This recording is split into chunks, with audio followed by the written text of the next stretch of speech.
Ontem o Botafogo venceu o Vasco e o Correia teve uma partida de muito destaque. Não marcou gol, não deu assistência, mas foi um jogador que se destacou muito pela sua movimentação em campo. E o segredo ontem da vitória do Botafogo em cima do Vasco esteve na aproximação dos três meias. E uma mudança feita pelo David Ancelotti, que vinha jogando com pontas, ele preferiu jogar com três meias de mais qualidade, maior aproximação e deu muito certo. Ele colocou o Correia, o Savarino e o Santi Rodrigues, esses três jogadores o tempo todo se aproximando. Esses três jogadores sempre próximos e se associando em campo, isso fez total diferença no jogo, principalmente quando eles recebiam essa bola atrás dos volantes do Vasco. Nessa linha entre os volantes e os zagueiros do Vasco ali, o Botafogo fez o seu jogo. O Botafogo teve a vantagem tática muito clara e eu vou te mostrar no vídeo de hoje o jogo detalhado do Correia e também essa vantagem do Botafogo. Vem comigo. Assim foi o jogo do Correia contra o Vasco.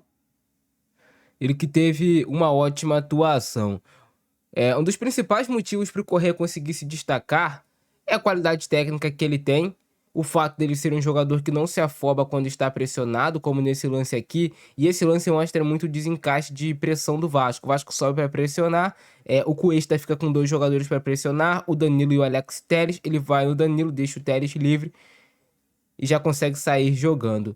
O tempo todo você teve esses jogadores do Botafogo se aproximando, o Correia, o Savarino, o Santi Rodrigues, até mesmo o próprio Danilo. E o Correia faz algo que diferencia ele de vários jogadores e que muitas vezes quebrou esse tempo de pressão do Vasco também, que era ele conseguir jogar de primeira. Olha só, o fato dele jogar de primeira desencaixa a marcação, ele e o Danilo jogando de primeira naquele lance. A qualidade técnica do Correia, a visão de jogo dele para pifar essa bola também nas costas da última linha do Vasco, a movimentação do Arthur Cabral. É um jogador que joga de forma elegante. Teve essa possibilidade de fazer o cabeceio, mas aí o Léo Jardim fez uma defesa muito boa. Mas o jogo ontem do Botafogo passou pelos pés do Correia. Mais uma vez a esperteza dele para ganhar, recuperar essa segunda bola e manter o Botafogo no campo de ataque. Recebeu essa bola por dentro.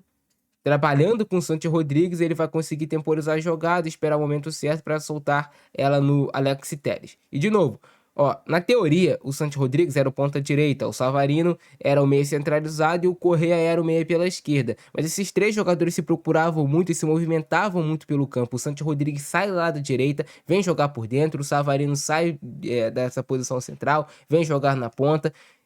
O tempo todo eles se procurando dentro de campo, estando próximos. E aí tem uma tendência muito forte do jogo fluir, porque são três jogadores de muita qualidade. E agora, exemplificando aquilo que eu falei pra vocês. Esse foi o segredo do jogo. O Vasco ia pressionar no seu 4-4-2, no seu 4-2-4, muitas vezes, né? Os pontas subiam mais e faziam parte dessa linha com o Verratti, com o Felipe Coutinho, o Raia e o Andrés Gomes. E aí subia o Barros e subia o Tietê. Para encaixar, o Barros tentava encaixar no Danilo, o Tietê tentava encaixar no Marlon Freitas. Só que os zagueiros do Botafogo estavam conseguindo quebrar essa pressão do Vasco, encontrar esse passe no entrelinhas do Vasco, nessas janelas que não eram tão fáceis, mas eles conseguiram encontrar esse passe. E aí, atrás dos volantes do Vasco, já deixando 6 jogadores para trás, os 4 de meio, mais os 2 no ataque, o Botafogo achava esse passe para os seus jogadores correrem de frente. E aí quem estava próximo? Correia, Savarino e Santi Rodrigues. Eles recebiam essa bola, já são os volantes do Vasco, e olha só como é que o Vasco está desorganizado. E aí, um desenho claro do Botafogo correndo para frente, o Vasco correndo para trás. E o Botafogo fez muito isso durante a partida. O Vasco, em momento algum, conseguiu encaixar essa marcação. Eu acho até que o Vasco poderia ter tentado uma marcação mais individual. Arriscada, mas poderia ter encaixado de uma forma melhor. Principalmente quando subia a pressão. E o Correia se movimentando o campo todo, conseguindo trabalhar a bola. Correia é um típico jogador que não tem velocidade, mas ele dá velocidade ao jogo com isso, com toque de primeira, com a visão diferenciada. Olha só como é que ele joga de primeira essa bola no Alex Telles. É um jogador alto, então ele já tem uma passada realmente mais larga em relação aos demais. E de novo os três se procurando. Correia, Savarino e o Santi Rodrigues. Novamente, bola do Santi, agora para o Correia e olha onde já está o Savarino lá por dentro. E a marcação do Vasco, novamente, bagunçada. O time tentando se recompor defensivamente. Mas essa bola entrando muito fácil pelo meio também. De novo, os meios do Botafogo se aproximando. Correia, Santi Rodrigues e Savarino. E aí você tem o Santi, que era o ponta na direita, ele vem jogar por dentro, se aproxima desses dois jogadores, libera o corredor lá pro Vitinho, desencaixa a marcação do Vasco, ajudando também nessa marcação-pressão, e vai jogar de primeira de novo. Cara, jogar de primeira é uma das coisas que quebra muito qualquer encaixe de marcação no futebol. Você rouba o tempo do adversário jogando de primeira. Você tem a visão do jogo. E aí o pênalti sofrido pelo Correa praticamente, né, no apagar das luzes no primeiro tempo. Já era 45 minutos, eu acho que o juiz ia dar 1, 2 de acréscimo, o jogo ia encerrar. E aí ele consegue sofrer o pênalti. E no segundo tempo mudou um pouco a característica em alguns momentos. O Botafogo jogou mais com bloco médio, baixo, marcando, e em transição rápida de contra-ataque. Aí teve essa grande chance do Correa, mostra toda a qualidade técnica do jogador para dominar a bola.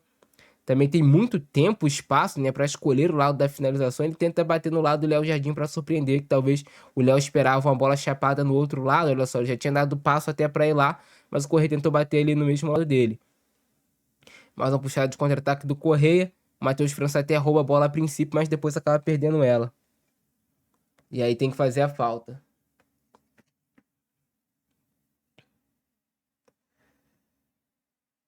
Esse foi um dos grandes segredos do jogo, né? Os meias do Botafogo se aproximando.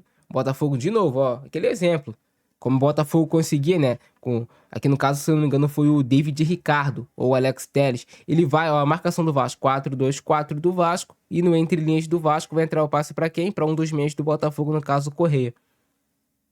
Entra o passe pro Correa. E já desbloqueia essa pressão do Vasco, já deixa 6 jogadores do Vasco para trás. O Vasco executou muito mal a marcação-pressão.